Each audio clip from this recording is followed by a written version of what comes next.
Welcome into Hawk Talk. Jack Keffer alongside Gabe Sustick. Gabe, Hyannis, they dropped their 7th straight ball game tonight, this time a 9-2 loss at the hands of the Falmouth Commodores. But it doesn't really matter because guess what? Coutinho lost tonight, 6-1 to the YD Red Sox. So Hyannis, they're in the playoffs tonight. And, you know, that's a good thing and a bad thing with the way that this team has been rolling so far. Yeah, I mean, we always talk about how they had destiny in their own hands, and this time they could do it. You didn't think they were going to get all those wins, especially against YD, and they finally lost that game.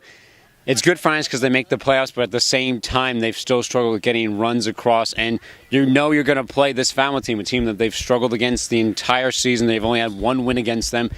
It'll likely be Coutinho in game one, who they have not seen. He has a sub-1 ERA still in 7 starts. He's an all-star. He started for the West Division.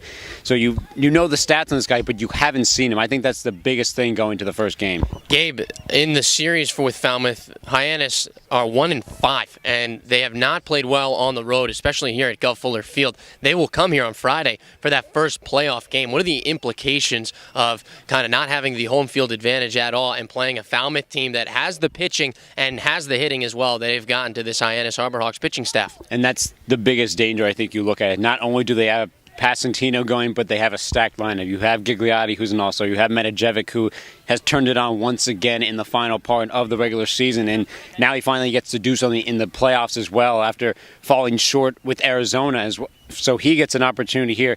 They have a lineup that can get home runs, they can get runs. It's not as powerful of a lineup as Brewster has, but it's one that finds runs. They have the most walks on Cape too, so they find ways to get on base as well. That's the biggest thing I think you look is that they are very even throughout their entire team. Well, look at this 9-2 loss. Tristan Barlow gets the start on the mound. He surrenders 2 earned runs in that bottom of the first inning, but he pitched really well throughout the rest of this time. Was pulled in the 4th, and that's where Falmouth broke things open when they scored 4 runs. But the pitching staff, they looked good. A lot of new faces this evening on the mound, but also in the field. I mean, by the end of the game, there was only, I think, 2 guys who had been in the field, Trey Truitt and Cody Henry, who were and Peter Zyla, I guess, who have been up here since day one. So it's kind of a totally new team here with Hyannis as they bring in a ton of new guys. Yeah, Truitt and Henry were the normal guys that were in there because Zyla comes in and out, but it was still a completely whole new infield. You had Este also, who was in right field as well. But yeah, a completely new infield except for Cody Henry. You had Ricky Smith behind home plate. You'll probably see something like that tomorrow because I think other guys are going to continue to get rest and then have the day off for the first playoff game. But yeah, I mean, this is just for guys to get reps because you never know when your number is going to be called at any point. So it was just a good opportunity to see them all. I mean, you saw some new pitchers out there. You saw the big man in Thomas Lane go up there. And you saw Ivan Coutinho, who we never really saw from Bethune-Cookman, and he did very well for Hyannis coming in. Ivan Coutinho is our player of the game as he pitches 2 scoreless innings. We caught up with him on his first experience up here on Cape Cod. Here's Nicole Hansen. Well, I'm here today with Ivan Coutinho, who pitched his first game today for the Harbor Hawks. First off, what was it like, the mindset coming into a game like this so close to the end of the season and pitching your first start? Just coming out here, getting experience to play up here and with really good players. It was really fun, just got to be confident. It's just a game and make pitches.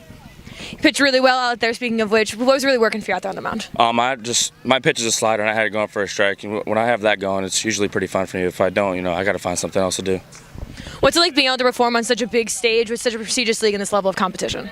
Honestly, I can't say anything, but I'm blessed, and it's an honor, to play with these guys. Are probably a lot of future big leaguers. To be out here with one of them, something special. Not a lot of people get to experience it. Lastly, the team officially made the playoffs today. It's so close to the end of the season. What's it like kind of adjusting and coming in so late in the season with everyone kind of already, they're really tired of being here for quite a while at this point? I mean, I know guys are tired. I mean, guys want to win still, so it's not, anything, different. Still got to play baseball. You still got to come out here and work hard. We're in the playoffs. Sucks that we, went in on a loss, but we're there, and now we got a chance to, bring something home for the Hawks. All right, great. Thanks so much. Back to you guys.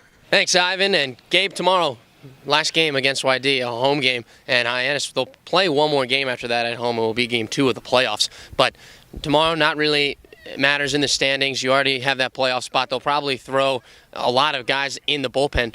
Alex House, he came in the 8th inning. He was going to be the starter tomorrow if the game was a must-win. But now, since Justin Lewis started on Monday, he might not be able to go on Saturday due to 4 days rest. Yeah, I think that might be the biggest question mark going in. Not sure what you're going to do. I think tomorrow maybe Daniel Johnson throws because he was a starter back at Charleston Southern. I think you're going to see just a lot of guys come in and out of games just to continue to stay not rusty as you go into the playoffs. I think that's the biggest thing looking tomorrow. I mean, that's the biggest question for Justin Lewis. What do you do with him? I think you're going to look further on there. I mean, there is rain forecasted coming into the weekend, so I don't know how that will work out, but I think that's what you look tomorrow. You're going to see a lot of new guys in that are going to actually start and not come in and just completely destroy my scorebook as they came in and switched him out and all that. But yeah, you're going to see different pitchers tomorrow. Maybe you'll see, probably won't see Lane, but I mean, you'll see some guys. You'll see LeBruto probably, maybe even see Garrett K pitch an inning just to stay fresh. But I think that's the biggest thing. It's just a rest day for all the guys that have been up here. It'll be a new look for the Harbor Hawks tomorrow in the last home game against the YD Red Sox. Be sure to tune in at 6 o'clock start time at Judy Scarefile Field at McKeon Park. Boy, that is a mouthful nowadays. Gabe and I will be on the call. Be sure to tune in. Thanks for joining us.